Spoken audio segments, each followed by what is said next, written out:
Hello बच्चों, कैसे हैं आप लोग। आई होप कि सब अच्छे होंगे। तो आइए स्वागत करते हैं एक बार फिर से आपके अपने केमिस्ट्री के यूट्यूब चैनल ई रसायन पर। तो आज की क्लास में बच्चों हम लोग बात करेंगे एल्कीन्स के बारे में। लास्ट क्लास में हम लोगों ने डिस्कस किया था कि किस तरीके से एल्केन्स अपनी केमिकल प्रॉपर्टीज़ को शो करता है। तो वहाँ पर हम लोगों ने देखा कि जो एल्केन होता है वो बहुत ही कम केमिकल रिएक्शन दिखाता है, लेकिन मेनली हमारा फ्री रेडिकल सब्स्टिट्यूशन शो करता है।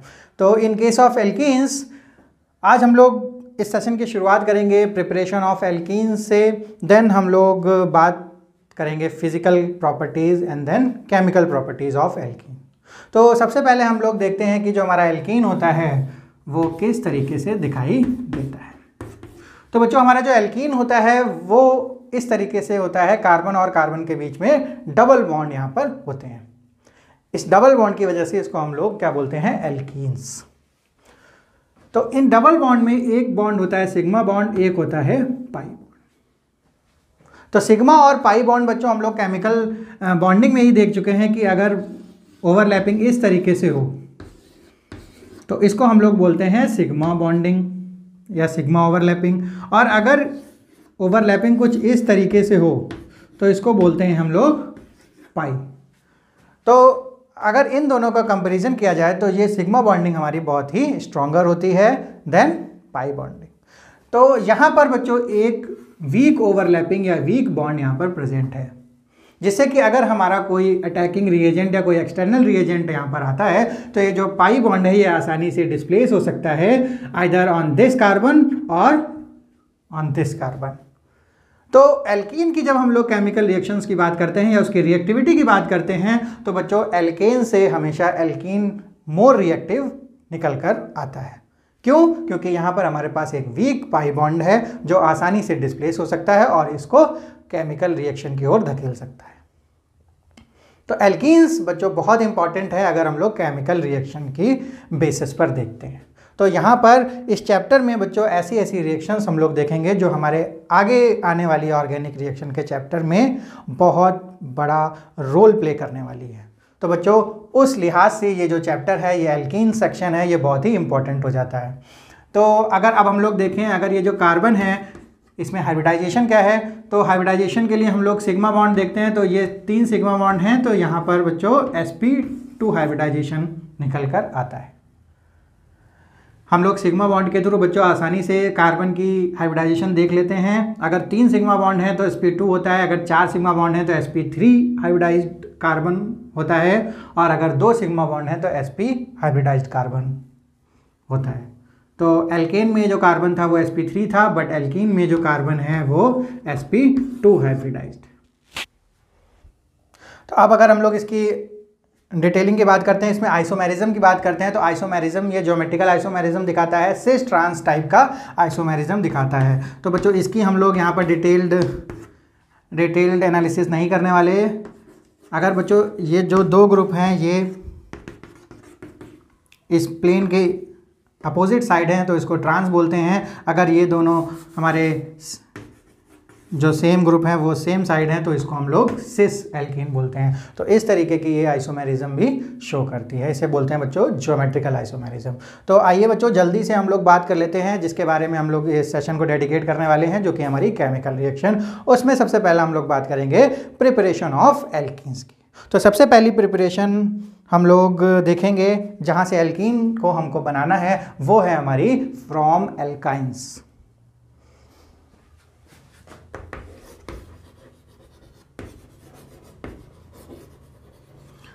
तो बच्चों जब हम लोगों ने एल्केन्स की प्रिपरेशन की बात की थी तो वहाँ सबसे पहले हम लोगों ने एल्काइन से ही बात की थी। तो जो हमारा एल्काइन होता है वो होता है ट्रिपल बॉन्ड। तो ट्रिपल बॉन्ड अगर हम लोग यहाँ पर कोई भी सब्स्टिट्यूएंट मान लेते हैं तो इस से हम लोगों ने बनाया था एल्कीन। तो अगर इसका हम लोग रिडक्शन करते हैं तो सबसे पहले हमारा जो बनता है वो बनता है एल्कीन एंड देन फॉर्म होगा एल्कीन। तो हमारा जो एल्काइन था जहाँ से हम लोग एल्कीन बनाया था, तो एल्कीन में अगर हम लोगों ने क्या डाला था, hydrogen in presence of nickel या फिर प्लेटिनम या फिर पैलेडियम। तो ये हमारे बच्चों रिएजेंट थे जहाँ से हम लोगों ने एल्कीन से डायरेक्ट क्या किया था, एल्केन बनाया था। तो ये वाले जो रिएजेंट हैं बच्चों, ये हमारे थोड़े स्ट्रॉन्गर रिड्यूसिंग एजेंट होते हैं जो कि एल्काइन को डायरेक्ट हमारा एल्केन में चेंज कर लेते हैं। लेकिन बच्चों अब हमको चाहिए है एल्कीन। तो ऐसा नहीं है बच्चों कि यहाँ से यहाँ ये डायरेक्ट हुआ था, ये यहाँ से यहाँ एंड देन ये फॉर्म किया था। लेकिन बच्चों ये रिएक्शन इतनी फास्ट थी कि हमें ये प्रोडक्ट नहीं मिलता in the hydrogenation of alkyne में। तो अब हमें बच्चों प्रिपरेशन करनी है एल्कीन की, तो इसका मतलब है हमें यहाँ पर रिडक्शन करना पड़ेगा, लेकिन विद सम कंडीशंस, यानी यहाँ पर हमको एक पार्शियल रिडक्शन करना पड़ेगा और उसी के लिए हमको रिएजेंट चाहिए होंगे। तो आइए बच्चों देखते हैं कि हम लोग एल्काइन से पार्शियल रिडक्शन कराने के बाद किस तरीके से एल्कीन प्राप्त कर सकते हैं, कैसे एल्कीन फॉर्म कर सकते हैं। तो यहाँ पर बच्चों दो रिएजेंट्स हमारे सामने आते हैं जिससे हम लोग ये एल्कीन बना सकते हैं फ्रॉम एल्काइन। वो दो रिएजेंट हैं बच्चों, एक रिएजेंट है हमारा एक प्रोसेस है हमारा बच्चों बिर्च रिडक्शन और दूसरा प्रोसेस है हमारा बाई लिंडलार कैटलिस्ट। तो आइए बच्चों दोनों प्रोसेस को हम लोग देखते हैं। यहाँ पर बच्चों हमारे सामने दो प्रोसेस हैं, एक है हमारा एल्काइन टू ट्रांस एल्कीन और दूसरा प्रोसेस है हमारा एल्काइन टू सिस एल्कीन। तो कौन कौन से दोनों प्रोसेस हैं बच्चों? इस प्रोसेस जो फर्स्ट प्रोसेस है इसको हम लोग बोलते हैं बिर्च रिडक्शन, यानी यहाँ पर एल्काइन की हम लोग रिएक्शन करेंगे किसके साथ? हाइड्रोजन के साथ। हाइड्रोजन के साथ रिएक्शन करेंगे विद दीज रिएजेंट्स। यहाँ पर हम लोगों को बच्चों क्या चाहिए है, या तो हम लोग सोडियम मेटल ले सकते हैं या फिर हम लोग लिथियम मेटल ले सकते हैं, और उसके साथ में हमें लिक्विड NH3 लिक्विड अमोनिया चाहिए होगा। और उसकी प्रेजेंस में अगर हम लोग हाइड्रोजनेशन कराते हैं तो हमारी जो एल्कीन बनने वाली है वो बनेगी ट्रांस एल्कीन। जो अभी हम लोगों ने देखा था कि ट्रांस एल्कीन क्या होता है, जब ये जो दो बड़े ग्रुप हैं वो अपोजिट साइड अगर लगे होते हैं हमारे प्लेन के या एक्सिस के, जो अपोजिट साइड लगे होते हैं तो उनको हम लोग बोलते हैं ट्रांस एल्कीन। जबकि हमारा जो दूसरा मेथड है बच्चों, उसमें अगर हम लोग हाइड्रोजनेशन कराते हैं इन प्रेजेंस ऑफ PDBSO4 ले सकते हैं या फिर हम लोग PD कार्बन ले सकते हैं, और उसके साथ साथ हमको सल्फर या फिर क्यूनोलिन एज अ पॉइजन लेना पड़ेगा। तो पॉइजन कैटलिस्ट हैं बच्चों यहाँ पर, और ये इस एल्काइन को चेंज कर देते हैं सिस एल्कीन में। सिस एल्कीन क्या होती है? जब हमारे सेम ग्रुप एक्सिस के सेम साइड पर ज्वाइन होते हैं उस एल्कीन में, तो उसको हम लोग सिस बोलते हैं। तो इस बच्चों ग्रुप ऑफ रिएजेंट को हम लोग बोलते हैं बिर्च रिडक्शन, और इस ग्रुप ऑफ रिएजेंट्स को हम लोग बोलते हैं लिंडलार कैटलिस्ट। तो लिंडलार कैटलिस्ट में या तो हम लोग ये ले सकते हैं या तो ये ले सकते हैं, उसके साथ में इन दोनों को हमें ऐड करना पड़ेगा फॉर पॉइजनिंग। जो कैटलिस्ट होता है वो एज अ पॉइजन कैटलिस्ट से काम करता है बच्चों यहाँ पर। तो ये हमारा हो गया बिर्च रिडक्शन, और ये हमारा हो गया लिंडलार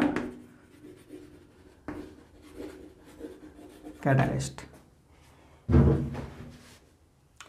अब दूसरा मेथड हमारा बच्चों क्या है?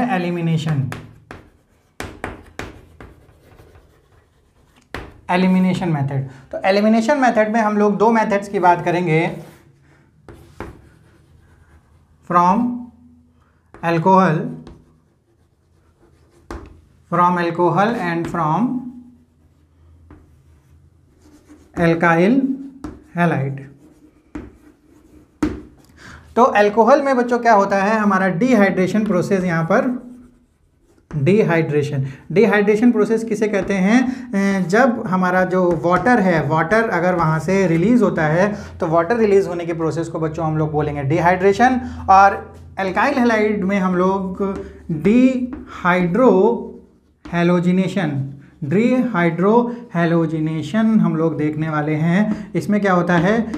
एक H के साथ एक हैलोजन हमारा निकलता है, इसे HX बोल सकते हैं। तो इस प्रोसेस को डिहाइड्रोहैलोजिनेशन बोलते हैं बच्चों।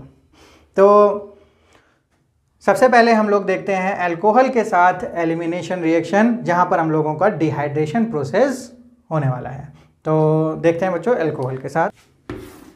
तो यहाँ पर बच्चों अल्कोहल के केस में हम लोग यहाँ पर लेते हैं स्ट्रॉन्ग यानी कॉन्सेंट्रेटेड H2SO4, यानी एलिमिनेशन के केस में हम लोग यहाँ पर अल्कोहल के केस में हम लोग एक स्ट्रॉन्ग एसिड लेते हैं। तो स्ट्रॉन्ग एसिड की जगह हम लोग यहाँ पर H2SO4 की जगह हम लोग कंसनट्रेटेड H3PO4 भी ले सकते हैं। कोई भी ऐसा एसिड ले सकते हैं जो यहाँ पर स्ट्रांगली H+ प्रोवाइड कराए, और उसके साथ में हम लोग हीट करेंगे। हीट बच्चों इस केस में करते हैं जब भी एलिमिनेशन हम लोगों को कराना होता है तो हम लोग टेम्परेचर को थोड़ा सा हाई रखते हैं, और हमारा यहाँ पर प्रोडक्ट बनेगा CH2 डबल बॉन्ड CH2, यानी हमको जो एल्कीन चाहिए वो हमें यहाँ पर मिलने वाला है। तो इस केस में अगर हम लोग मैकेनिज़्म की बात करते हैं, तो अगर हम लोग यहाँ पर मैकेनिज़्म की बात करते हैं कि क्या होने वाला है इस प्रोसेस में, तो हम लोगों ने देखा था बच्चों कि इस प्रोसेस में हम लोगों को मिलेगा डिहाइड्रेशन। डिहाइड्रेशन का मतलब क्या है? तो सबसे पहले बच्चों ये जो या तो अगर ये होगा या फिर ये होगा, ये दोनों ही हमारे जनरेट करेंगे क्या? H+। तो जो H+ होगा वो ऑक्सीजन के पास हमारा है लोन पेयर, तो ये लोन पेयर इस H को क्या करेगा? एब्जॉर्ब कर लेगा, और यहाँ पर हमारा बनने वाला है ये इससे H ऐड हो जाएगा, और जो अपना प्लस है यानी अपनी जो डिफिशियंसी ऑफ इलेक्ट्रॉन है वो किसको ट्रांसफ़र कर देगा? इसको। तो यहाँ पर बच्चों अगर आप लोग देखें तो ये H2O का मॉलिक्यूल फॉर्म हो रहा है, और बस उसमें एक इलेक्ट्रॉन की क्या है? डिफिशियंसी है। तो H2O बच्चों इतना स्टेबल कंपाउंड है, वो इस डिफिशियंसी को बहुत ज़्यादा देर तक अपने ऊपर रिटेन नहीं करेगा, और इस इलेक्ट्रॉन की कमी को इस बॉन्ड से, इस बॉन्ड में बच्चों कितने इलेक्ट्रॉन हैं? 2 इलेक्ट्रॉन हैं, एक इसका अपना है और एक इस वाले का है। तो ये इसके भी इलेक्ट्रॉन को लेके निकल जाएगा, और यहाँ पर क्या बना लेगा? H2O। पानी यहाँ पर क्या हो गया? पानी निकल गया। तो इस पानी के निकलने की प्रोसेस को बच्चों हम लोग बोल रहे हैं यहाँ पर डिहाइड्रेशन। इसको क्या बोल रहे हैं? डिहाइड्रेशन। तो बच्चों ये जो यहाँ पर पानी निकला है, तो इससे बाद हमारा जो ये बना हुआ है अब यहाँ पर बन जाता है कार्बोकैटायन। कार्बोकैटायन बन जाता है। तो इसका मतलब है इसकी जो मैकेनिज्म है बच्चों वो है हमारी एलिमिनेशन, और एलिमिनेशन के साथ साथ जो एलिमिनेशन बच्चों अभी हम लोग आगे के चैप्टर्स में इसको डिटेल में पढ़ेंगे। जो एलिमिनेशन प्रोसेस होती है वो 2 टाइप की होती है, E1 और E2। तो जो E1 प्रोसेस है उसमें हमारा कार्बोकैटायन बनता है, E2 एलिमिनेशन प्रोसेस है उसमें कार्बोकैटायन नहीं बनता है। तो बच्चों हम लोगों को यहाँ पर ध्यान रखना पड़ेगा कि जो हमारी ये डिहाइड्रेशन की प्रोसेस है, ये जो मैकेनिज़्म है इसका, वो फॉलो करता है, फॉलोज E1 मैकेनिज़्म। बच्चों ये बहुत ही ध्यान रखने वाली बात है। अगर आप लोग थोड़ा सा कंपटीशन का पेपर देने वाले हैं, नीट या जेई का, तो वहाँ पर ऐसे क्वेश्चंस आएंगे आपके सामने। तो वहाँ पर ऐसे क्वेश्चन आपके सामने आएंगे जहाँ पर आपको ज़रूरत पड़ेगी कि एग्जैक्टली ये कार्बोकैटायन बना रहा है या फिर नहीं बना रहा है। तो अगर E1 मैकेनिज्म ये फॉलो करता है तो इसका मतलब ये कार्बोकैटायन फॉर्म करने वाला है। तो इम्पॉर्टेंट है पॉइंट, ध्यान रखेंगे। और E1 और E2 के बारे में बच्चों डिटेल डिस्कशन होगी हमारी हेलो एल्केन और हेलो एरीन्स में। तो घबराने वाली बात बिल्कुल नहीं है, वहाँ पर एलिमिनेशन के टाइप्स की और सब्स्टिट्यूशन के टाइप्स की दोनों की डिटेल डिस्कशन वहाँ पर होने वाली है। तो यहाँ पर हमारा बना कार्बोकैटायन। तो जब ये कार्बोकैटायन बना तो इसका मतलब है यहाँ पर अगर कोई न्यूक्लियोफाइल होगा, माइनस वाला हमारा कोई भी रिएजेंट घूम रहा होगा, तो वो इससे क्या होगा? तुरंत अटैच हो जाएगा। तो अगर वो घूम रहा होगा, तो अगर वो घूम रहा होता तो यहाँ अटैच हो जाता, तो उस प्रोसेस को बच्चों सब्स्टिट्यूशन बोलते हैं। लेकिन यहाँ पर हमारा कौन सा प्रोसेस हो रहा है? एलिमिनेशन का। तो इसका मतलब है इस प्लस को हटाने के लिए इस पूरे जो हमारे स्पीसीज़ है उसमें ही कोई ऐसा एटम होगा जो एलिमिनेट होगा और इस प्लस को क्या करेगा? ख़त्म करेगा। तो यहाँ पर बच्चों इस तीनों H को हम लोग इस तरीके से लिख सकते हैं। तो ये प्लस को ख़त्म करने के लिए कोई इन तीनों H में से किसी को जाना पड़ेगा, वो भी अपना इलेक्ट्रॉन छोड़ के। ओनली देन यहाँ पर बच्चों क्या आ जाएगा? निगेटिव आएगा, और निगेटिव पॉजिटिव मिलके यहाँ पर इस पॉजिटिव को ख़त्म कर सकता है। तो यहाँ पर बच्चों होता है हमारा एलिमिनेशन, यानी इसे कहते हैं बीटा हाइड्रोजन का एलिमिनेशन, या फिर इसको बोलते हैं बीटा एलिमिनेशन। तो बीटा क्या होता है बच्चों, ये अल्फा पोजीशन है, यानी इस कार्बोकैटायन के पास में जो कार्बन है ये अल्फा कार्बन है और ये बीटा कार्बन है, और इस बीटा से जितने भी हाइड्रोजन जुड़े हुए हैं वो बीटा हाइड्रोजन है। तो बीटा पर बच्चों हाइड्रोजन जब हटेगा तभी ये क्या होगा, एलिमिनेट होगा, यानी ये प्लस को ख़त्म कर सकता है। तो यहाँ पर बच्चों एक हाइड्रोजन निकलेगा तो केवल 2 हाइड्रोजन बचेंगे, और यहाँ पर नेगेटिव, और ये आ जाएगा CH2 पॉजिटिव, और ये दोनों जब बनाकर क्या बनाएंगे, एल्कीन। तो बच्चों ये प्रोसेस होता है, इस प्रोसेस में क्या मेन हमारा होता है, सबसे पहले डिहाइड्रेशन प्रोसेस होता है, देन कार्बोकैटायन यहाँ पर बना है, कार्बोकैटायन फॉर्म हुआ, कार्बोकैटायन फॉर्म होने के बाद बीटा एलिमिनेशन हुआ, फिर हमारा एल्कीन फॉर्म होता है। तो 3 स्टेप में हमारी रिएक्शन हुई। पहली हमारी है डिहाइड्रेशन, दूसरी है हमारा कार्बोकैटायन फॉर्म हुआ, और तीसरा हमारा हुआ बीटा एलिमिनेशन। इन तीनों प्रोसेस को फॉलो करके हमारी एल्कीन यहाँ पर बनी है। तो आई होप बच्चों ये जो मैकेनिज्म है वो आपको समझ में आई होगी, और इस मैकेनिज्म में आपको ध्यान रखना है कि ये कौन सी फॉलो करती है, E1 मैकेनिज्म फॉलो करती है, जहाँ पर कार्बोकैटायन फॉर्म होता है। ये बच्चों ये बार बार इसलिए बता रहे हैं क्योंकि एक दूसरी मैकेनिज्म होती है जहाँ पर कार्बोकैटायन के बिना ही ये पूरा प्रोसेस हो जाता है। अब बच्चों देख लेते हैं कि अगर हमारे पास CH3CH2OH या फिर CH3CH2OH या फिर CH3CH3CH3OH, अगर हमारे पास ये 3 अल्कोहल है और इससे हम लोग एल्कीन बनाना चाहें, तो अगर हम लोग पूछते हैं कि इन तीनों में से कौन सा अल्कोहल है वो सबसे अच्छा या सबसे फास्टर एल्कीन को फॉर्म करेगा, then our answer would be 3 degree, 2 degree and 1 degree. तो सबसे अच्छा जो हमारा होगा वो 3 डिग्री होगा, देन 2 डिग्री और देन 1 डिग्री। तो हमेशा बच्चों ध्यान रखना है जो हमारा एल्काइल ग्रुप होगा वो अगर 3 डिग्री है तो सबसे अच्छा डिहाइड्रेशन फॉर्म करके हमारा एल्कीन फॉर्म करेगा, then 2 degree and then 1 degree. तो चाहे एलिमिनेशन का E1 मैकेनिज्म हो, चाहे एलिमिनेशन का बच्चों E2 मैकेनिज्म हो, एल्काइल ग्रुप जो है वो फास्टर होता है हमेशा 3 degree, then 2 degree and then 1 degree. ऐसा बच्चों यहाँ पर इसलिए होता है कि जो 3 डिग्री कार्बोकैटायन होता है, 3 डिग्री कार्बोकैटायन हमारा इस तरीके से फॉर्म होगा, तो 3 डिग्री कार्बोकैटायन मोर स्टेबल होता है किससे, 2 डिग्री कार्बोकैटायन से, और देन 1 डिग्री कार्बोकैटायन। तो 3 डिग्री कार्बोकैटायन सबसे ज़्यादा स्टेबल होता है, इसलिए जो 3 डिग्री एल्काइल ग्रुप होता है वो सबसे जल्दी एल्कीन फॉर्म करता है। दूसरी प्रॉब्लम बच्चों ये आती है कि हमारा अगर इस तरीके का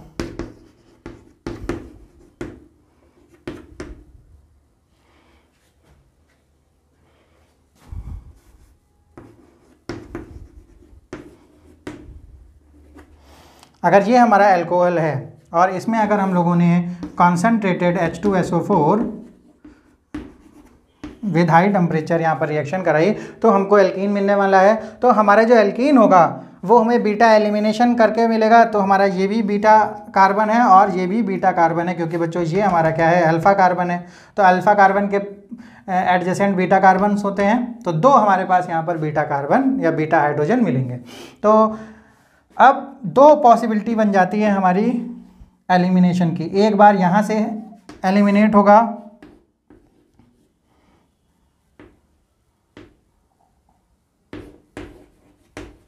और दूसरा पॉसिबिलिटी बच्चों हो जाती है हमारी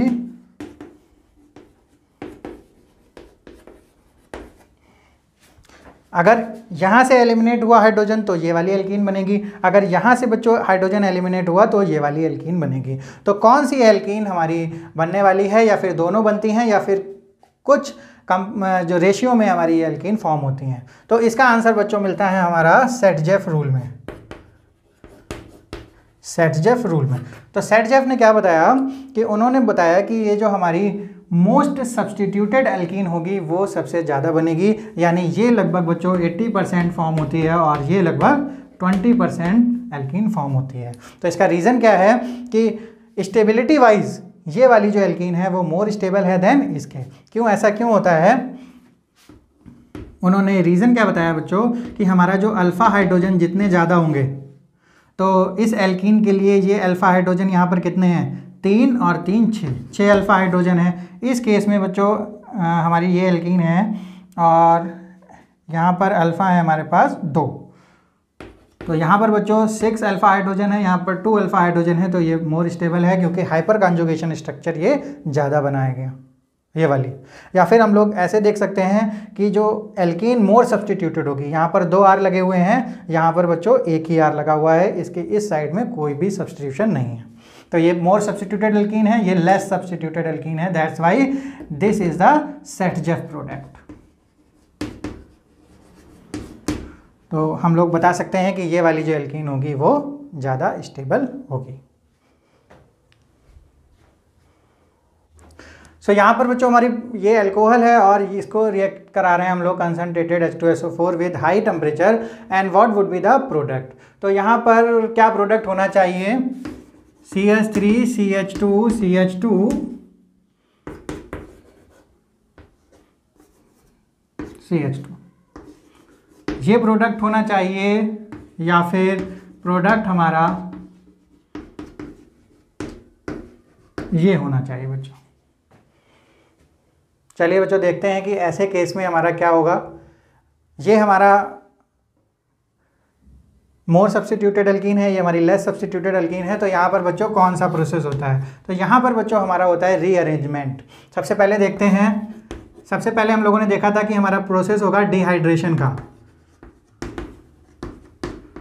डिहाइड्रेशन का प्रोसेस होगा, तो ये यहाँ पर निकल जाएगा और निकल जाने के बाद हमारा क्या बनेगा, कार्बोकैटायन। तो जब यहाँ पर बच्चों कार्बोकैटायन बना, अब कार्बोकैटायन क्या करता है, अपने आप को रीअरेंज कर सकता है टूवर्ड्स मोर स्टेबल कार्बोकैटायन। यहाँ पर बच्चों ये कार्बोकैटायन कैसा है, 1 डिग्री कार्बोकैटायन है। अब अगर ये जो प्लस है वो अगर यहाँ पर होगा तो ये बच्चों क्या हो सकता है, 2 डिग्री कार्बोकैटायन हो सकता है। तो यहाँ पर बच्चों हम लोग देख रहे हैं कि इसके पास 2 हाइड्रोजन है, तो अगर एक हाइड्रोजन अपना इलेक्ट्रॉन लेके इस पर शिफ्ट हो जाता है, यानी इसको बोलते हैं हाइड्राइड शिफ्ट, हाइड्राइड शिफ्ट। तो अगर ये हाइड्राइड शिफ्ट हो जाती है तो हमारा बच्चों ये क्या बन जाएगा, CH3 CH2 CH और CH3। तो अब बच्चों ये हमारा बनता है 2 डिग्री कार्बोकैटायन, और इस प्रोसेस को बच्चों बोलते हैं हम लोग रीअरेंजमेंट। बहुत इंपॉर्टेंट पॉइंट है बच्चों ये रीअरेंजमेंट का, कि कार्बोकैटायन अपने आप को रीअरेंज कर सकता है, rearrange itself and make better carbocation, stabler carbocation. अब यहाँ से बच्चों यहाँ क्या होगा, यहाँ पर ये बीटा है और ये भी बीटा है, तो सेटजेफ के अकॉर्डिंग हमारा जो प्रोडक्ट बनेगा वो क्या बनेगा, CH3 CH CH3। तो बच्चों ये वाला प्रोडक्ट हमारा बनने वाला है। मोस्ट ऑफ द जो हमारा पोर्शन होगा वो ये वाला प्रोडक्ट बनेगा, क्योंकि यहाँ पर कार्बोकैटायन फॉर्म होता है और कार्बोकैटायन अपने आप को रीअरेंज कर सकता है to the better position, better carbocation. ठीक है, तो यहाँ पर बच्चों प्रोडक्ट हमको ध्यान रखना पड़ेगा, क्योंकि इवन मैकेनिज्म फॉलो करता है हमारा ये डिहाइड्रेशन, और इवन में कार्बोकैटायन बनता है, कार्बोकैटायन रीअरेंजमेंट कर सकता है, और रीअरेंजमेंट करके हमारा प्रोडक्ट कौन सा देने वाला है, ये वाला। अब अगर बच्चों हमारे पास कुछ इस तरीके का अल्कोहल हो और प्रोडक्ट हमारा क्या होना चाहिए, तो यहाँ पर भी बच्चों सेम प्रॉब्लम आने वाली है कि अगर यहाँ से हटा के हम लोग जो कार्बोकैटायन बनाएंगे वो 1 डिग्री कार्बोकैटायन होगा, और अगर यहाँ शिफ्ट हो जाता है कार्बोकैटायन तो ये हमारा 3 डिग्री हो सकता है। तो यहाँ पर भी बच्चों रीअरेंजमेंट की पॉसिबिलिटी है। तो रीअरेंज सबसे पहले क्या होगा,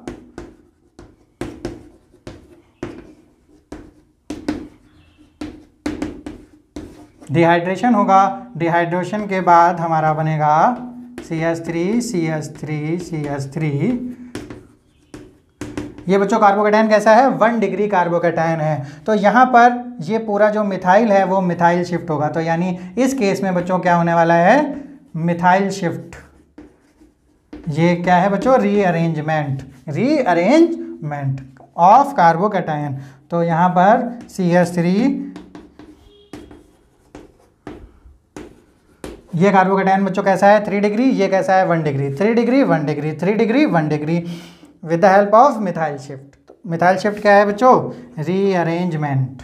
तो यहाँ पर इस प्लस के लिए 3 हमारे पास क्या है, किसी में से भी हमारा ये जो एलिमिनेशन हो सकता है। तो ये हमारा बच्चों प्रोडक्ट बनने वाला है इन दिस केस। तो यहाँ पर बच्चों क्या हुआ, मिथाइल शिफ्ट हुआ, रीअरेंजमेंट हुआ। तो इस तरीके के क्वेश्चन बच्चों हमारे जो कंपटीशन लेवल में है वो फ्रिक्वेंटली देखने को मिलते हैं। तो आप लोग इस तरीके के क्वेश्चंस की बच्चों बहुत सारी प्रैक्टिस करना चाहिए आप लोग। तो सबसे पहले तो क्या होता है, हम लोगों को बेसिक समझ होनी चाहिए कि कौन सी रिएक्शन हम लोग पढ़ रहे हैं। डिहाइड्रेशन है, डिहाइड्रेशन में कौन सी मैकेनिज्म फॉलो होती है और उसमें कार्बोकैटायन बनता है। कार्बोकैटायन अपने आप को रीअरेंज कर सकता है और रीअरेंज करके बेटर प्रोडक्ट देगा हमेशा। यहाँ पर बच्चों हम लोग दूसरा एलिमिनेशन प्रोसेस देखने वाले हैं जो हमारा था फ्रॉम एल्काइल हैलाइड। तो यहाँ पर हम लोगों ने एक एल्काइल हैलाइड लिया है CH3CH2X और उससे जो हमारा प्रोडक्ट फॉर्म हुआ है वो है हमारा एल्कीन। तो यहाँ पर बच्चों रिएजेंट हमें लेना पड़ेगा एल्कोहलिक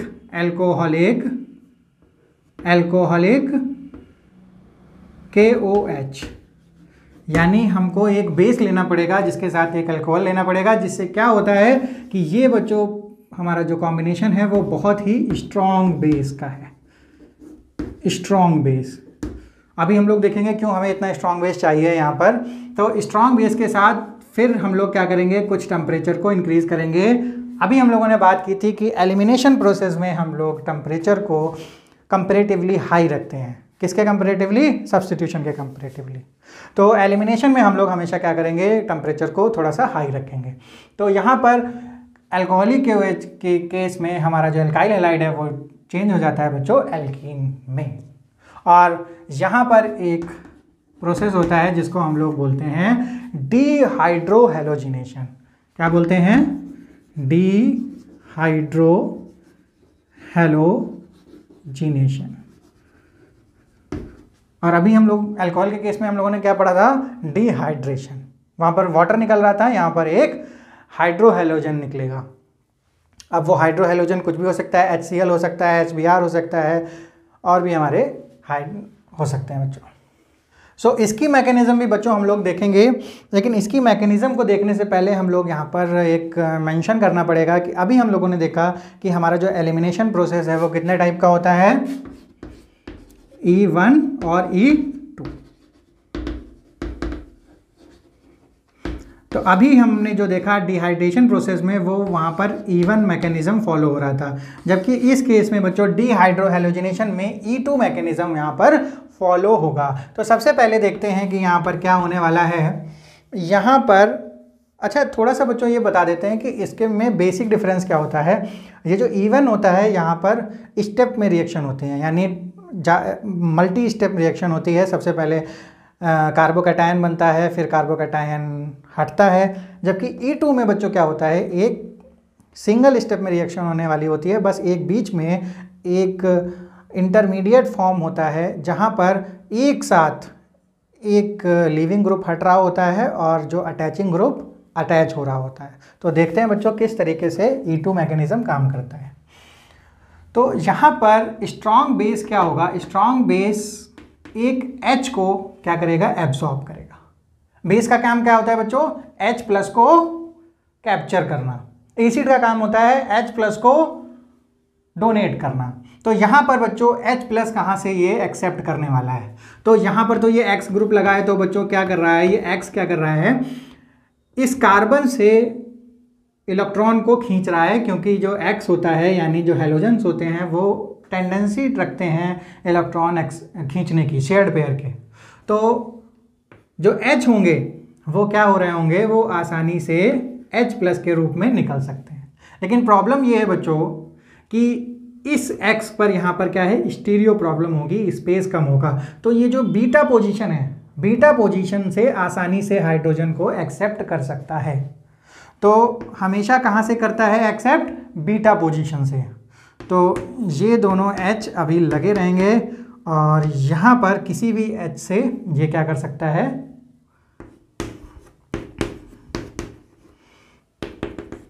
ये जो OH आएगा, बेस आएगा, वो इससे अटैच हो जाएगा। और ये क्या होगा बच्चों, जब ये इससे अटैच होगा तो यहाँ से धीरे धीरे ये डिटैच होने लगेगा। अटैचिंग और डिटैचिंग प्रोसेस एक साथ होती है, उसी को बच्चों बोलते हैं हम लोग इंटरमीडिएट।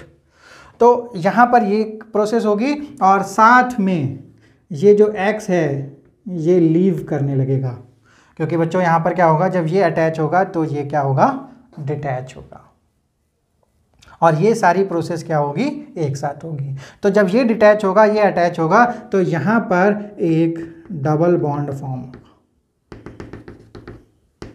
तो ये सारा प्रोसेस क्या हो रहा है, अभी प्रोसेस में है बच्चों।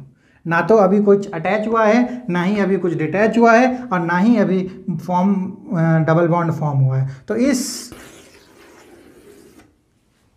स्पीसीज को बोलते हैं इंटरमीडिएट स्पीसीज। और ये क्या होता है, ये बच्चों यहाँ पर टाइम नहीं लगाती, डायरेक्ट हमें क्या देती है, प्रोडक्ट। तो यहाँ पर बच्चों क्या होने वाला है,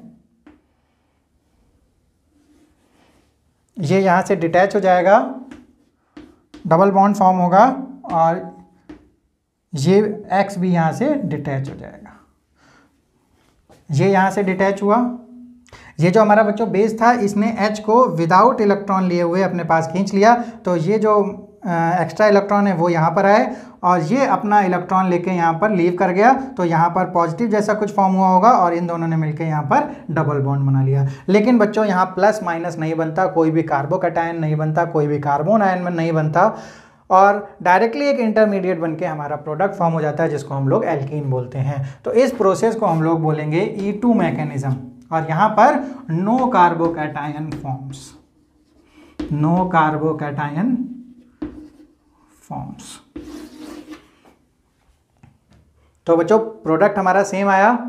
प्रोसेस कौन सा हुआ, डीहाइड्रोहेलोजिनेशन। ये जो X है, और X यहाँ पर किसके साथ गया, इस H के साथ, तो ये -HX हुआ। तो यहाँ पर इस प्रोसेस को बोला डीहाइड्रोहेलोजिनेशन, और कोई कार्बोकैटायन फॉर्म नहीं हुआ, और हमारा जो प्रोडक्ट आया वो क्या आया बच्चों, एल्कीन। तो इसमें बच्चों मल्टी स्टेप रिएक्शन नहीं है, सिंगल स्टेप में रिएक्शन होती है।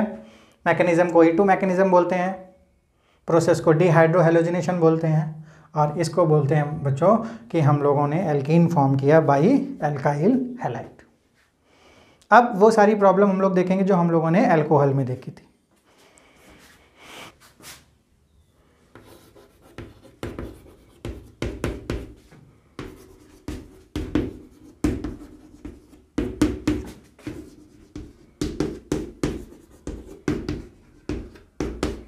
तो बच्चों यहाँ पर हमारे सामने 3 एल्काइल हैलाइड है।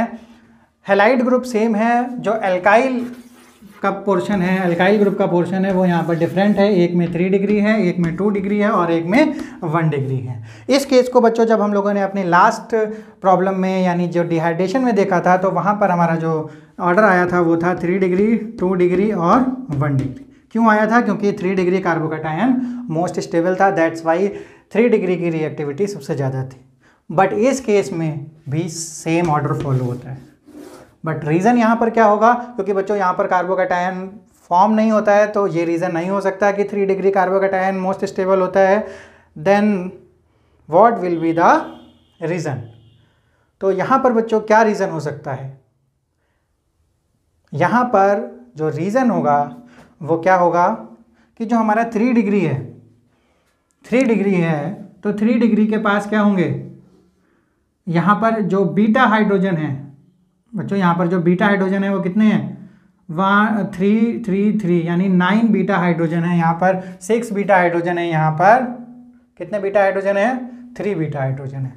तो जितने बीटा हाइड्रोजन है तो उतनी पॉसिबिलिटी होगी H को कैप्चर करने की by the base, bye strong base. तो जितने ज़्यादा बीटा हाइड्रोजन होंगे उतना जल्दी पॉसिबिलिटी है कि वो एल्कीन को फॉर्म करे। तो यहाँ पर क्या होगा, मोर बीटा हाइड्रोजन।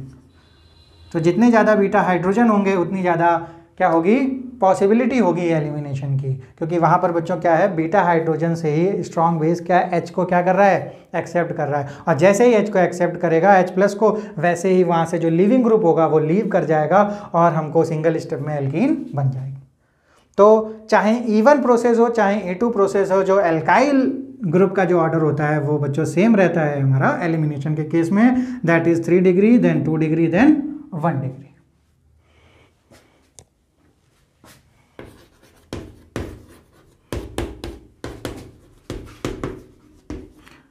अब बच्चों अगर हमारे पास कुछ ऐसा अल्काइल हैलाइड है और यहाँ पर हमारे पास अल्कोहलिक KOH अगर दिया हुआ है with high temperature, then what would be the product.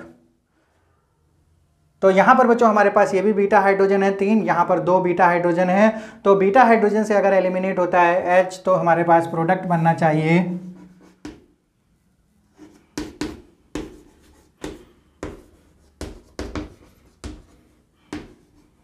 अगर यहाँ से बच्चों हमारा H एलिमिनेट होता है तो प्रोडक्ट ये बनना चाहिए, अगर यहाँ से एलिमिनेट होता है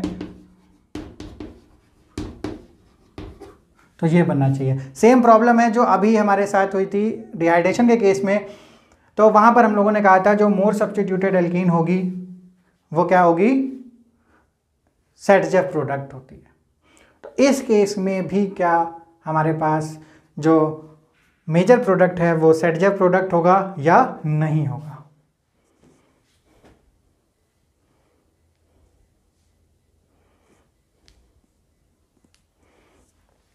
तो इस केस में भी बच्चों हमारा जो मेजर प्रोडक्ट होगा वो ये होगा 80%, और इसको क्या बोलेंगे, सेटजेफ प्रोडक्ट। इसका रीज़न बच्चों हम लोगों ने अभी डिस्कस किया था कि जो मोर सब्स्टिट्यूटेड एल्कीन होगी वो मोर स्टेबल होगी, या फिर इसमें अगर हम लोग अल्फ़ा हाइड्रोजन की बात करें तो यहाँ पर 6 अल्फ़ा हाइड्रोजन है और यहाँ पर हमारे पास केवल 2 अल्फ़ा हाइड्रोजन है। तो ज़्यादा अल्फ़ा हाइड्रोजन यानी ज़्यादा हाइपर कॉन्जुगेशन होगा, उसमें ज़्यादा हाइपर कॉन्जुगेट स्ट्रक्चर बनेंगे और ज़्यादा स्टेबिलिटी होगी। तो इस केस में ये सेटजेफ प्रोडक्ट होता है, लगभग 80% हमारा ये फॉर्म होगा।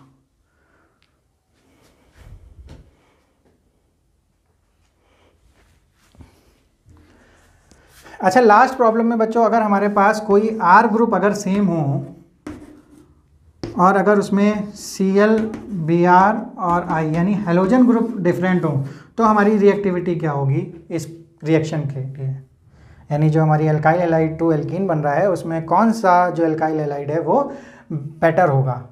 तो यहाँ पर जो सबसे अच्छा लिविंग ग्रुप होगा वो जो अल्काइल हैलाइड होगा वो सबसे बेटर होगा। तो यानी I is better leaving group than Br and देन Cl। तो अगर हम लोग इसका ऑर्डर देखें तो हमारी ऑर्डर ये होगा। तो बच्चों आपके सामने एक दो हमारे पास केमिकल रिएक्शंस और हैं, यहाँ पर अल्काइल हैलाइड दिए गए हैं और इस केस में हमारे प्रोडक्ट क्या होंगे। तो अभी हम लोगों ने जब डिहाइड्रेशन के केस में यही दोनों एग्जांपल्स के साथ हमने प्रोडक्ट बनाए थे तो वहाँ पर बच्चों रीअरेंजमेंट का केस हम लोगों ने बात की थी, क्योंकि अगर हम लोग नॉर्मली प्रोडक्ट बनाए तो ये 1 डिग्री कार्बोकैटायन वहाँ पर बन रहा था और ये भी 1 डिग्री, जब रीअरेंजमेंट हुआ तो ये 2 डिग्री बना और ये 3 डिग्री बना। लेकिन बच्चों इस केस में हमारा जो कार्बोकैटायन होता है वो फॉर्म ही नहीं होता। अभी हम लोगों ने डिस्कस किया कि जो E2 मैकेनिज्म है वहाँ पर हमारा जो कार्बोकैटायन है वो फॉर्म नहीं होगा और जो रिएक्शन है वो सिंगल स्टेप में प्रोसीड करेगी। तो बच्चों जब हमारा कार्बोकैटायन ही नहीं बनेगा, तो जब कार्बोकैटायन नहीं बनेगा तो रीअरेंजमेंट की पॉसिबिलिटी भी नहीं होने वाली। तो बच्चों अक्सर ऐसा होता है कि देखने को मिलता है कि बच्चे यहाँ पर भी रीअरेंजमेंट करके और प्रोडक्ट सेम बनाते हैं जैसा E1 मैकेनिज्म में होता है, लेकिन यहाँ पर no carbocation due to E2 mechanism. तो कार्बोकैटायन नहीं है तो फिर नो रीअरेंजमेंट पॉसिबल। तो जब रीअरेंजमेंट पॉसिबल नहीं होगा तो बच्चों यहाँ से जो ये हमारा बीटा प्रोडक्ट है वो डायरेक्ट हमारा क्या बन जाएगा, CH3 CH2 CH2 और CH2। प्रोडक्ट हमारा बच्चों सिंगल यही होगा और कोई भी प्रोडक्ट यहाँ पर नहीं बनेगा क्योंकि रीअरेंजमेंट की पॉसिबिलिटी नहीं है। सो इस केस में बच्चों क्या होगा, हमारा 1 डिग्री कार्बोकैटायन बनेगा, 1 डिग्री कार्बोकैटायन नहीं बनेगा बिकॉज नो कार्बोकैटायन फॉर्म्स। तो यहाँ पर हमारा बीटा हाइड्रोजन कितने हैं बच्चों, बीटा हाइड्रोजन, एक भी बीटा हाइड्रोजन नहीं है। ध्यान रखना बच्चों, यहाँ पर कार्बोकैटायन नहीं बनाना है, तो यहाँ पर कोई भी बीटा हाइड्रोजन यहाँ पर अवेलेबल नहीं है। तो जब बीटा हाइड्रोजन अवेलेबल नहीं है तो जो ये स्ट्रॉन्ग बेस है वो किसको बच्चों यहाँ पर कैप्चर करेगा, तो जब कैप्चर नहीं कर पाएगा तो रिएक्शन भी नहीं होगी, दैट इज नो रिएक्शन। हमारे पास बीटा हाइड्रोजन की अवेलेबिलिटी होनी चाहिए। अगर बच्चों हम लोग अब डाई हैलाइड का केस लें, अभी तक हम लोगों ने क्या लिया था, एक हैलाइड उसमें प्रेजेंट था। अगर हम लोग यहाँ पर डाई हैलाइड की बात करते हैं, CH2 अगर हम लोग यहाँ 2 Cl लगा लेते हैं तो हमारा जो प्रोसेस होगा वो और सिंपल होगा। यहाँ पर हम लोग एल्कोहलिक KOH की जगह अगर हम लोगों ने Zn से रिएक्शन करा दी और हीट दे देते हैं तो जिंक या फिर कोई और ऐसा हमारा मेटल जो जिसकी ऑक्सीडेशन स्टेट +2 हो, तो यहाँ पर हमारा क्या बन जाएगा, CH2 और साथ में ZnCl2। तो इस तरीके से डाई हैलोजन वाले जो कंपाउंड है वो हमें प्रोडक्ट देते हैं एल्कीन, और साथ में हमको मिलता है मेटल के साथ हैलाइड। सो बच्चों इस वाले रिएजेंट को हम लोग बोलते हैं विसिनल पोजीशन, यानी जो एडजेसेंट कार्बन होती है उसे बोलते हैं विसिनल, यानी विसिनल डाई हैलाइड। तो विसिनल डाई हैलाइड के साथ एल्कीन मिलना और भी आसान हो जाता है अगर हम लोग कोई मेटल के साथ हम लोग उसकी रिएक्शन करवाते हैं। तो यहाँ पर बच्चों आप लोगों ने देखा कि हम लोगों ने एलिमिनेशन प्रोसेस से डिहाइड्रेशन किया, फिर डीहाइड्रोहेलोजिनेशन किया, तो किस तरीके से उसमें बहुत सारे इंपॉर्टेंट टर्म हम लोगों ने देखे। E1 और E2 मैकेनिज्म कैसे फॉलो होती है, रीअरेंजमेंट कैसे होता है, कैसे कार्बोकैटायन फॉर्म होता है, कैसे कार्बोकैटायन नहीं फॉर्म होता है, कैसे इंटरमीडिएट बनता है हमारी एलिमिनेशन रिएक्शन के बीच में। तो बच्चों ये जो एलिमिनेशन रिएक्शन है एल्कीन के केस में, ये मोस्ट इंपॉर्टेंट रिएक्शन है through out the organic chemistry. तो बच्चों इसकी आपको अच्छे से प्रैक्टिस करनी है। तो अब हम लोग चलते हैं अपने लास्ट प्रिपरेशन मेथड पर। जो हम लोग करने वाले हैं वो है हमारा कोलबेज इलेक्ट्रोलिसिस मेथड। तो कोलबे इलेक्ट्रोलिसिस मेथड से हम लोगों ने बच्चों एल्केन की प्रिपरेशन भी की थी, जहाँ पर हम लोगों ने सोडियम एसीटेट लिया था फ्रॉम एसिटिक एसिड, देन हम लोगों ने वहाँ पर फॉर्म किया था इथेन। तो आइए बच्चों देखते हैं कैसे हम लोग यहाँ पर इथीन या फिर एल्कीन बनाते हैं। कोलबेज इलेक्ट्रोलिसिस मेथड। तो बच्चों यहाँ पर सबसे पहले हम लोगों को क्या चाहिए होगा, जब हम लोगों ने एल्केन बनाया था तो हम लोगों ने सिंगल कार्बोक्सिलिक एसिड लिया था, यानी एसिटिक एसिड लिया था। तो यहाँ पर बच्चों हमको एक डाई एसिटिक एसिड यहाँ पर चाहिए होगा। तो ये हम लोग ले लेते हैं, इसको हम लोग बोलते हैं सक्सिनिक एसिड। तो सक्सेनिक एसिड जो होता है हम लोग कराने जा रहे हैं बच्चों इलेक्ट्रोलाइसिस। इलेक्ट्रोलाइसिस में क्या होता है, हमको इसको ब्रेक करना होता है, तो हमको एक स्ट्रॉन्ग इलेक्ट्रोलाइट चाहिए, जबकि ये हमारा क्या होता है बच्चों वीक इलेक्ट्रोलाइट। तो इसको स्ट्रॉन्ग बनाने के लिए सबसे पहले अगर हम लोग यहाँ पर Na या फिर कोई और मेटल K लगा सकते हैं, NaOH से हम लोग यहाँ पर रिएक्शन कर देंगे तो हमारा बन जाएगा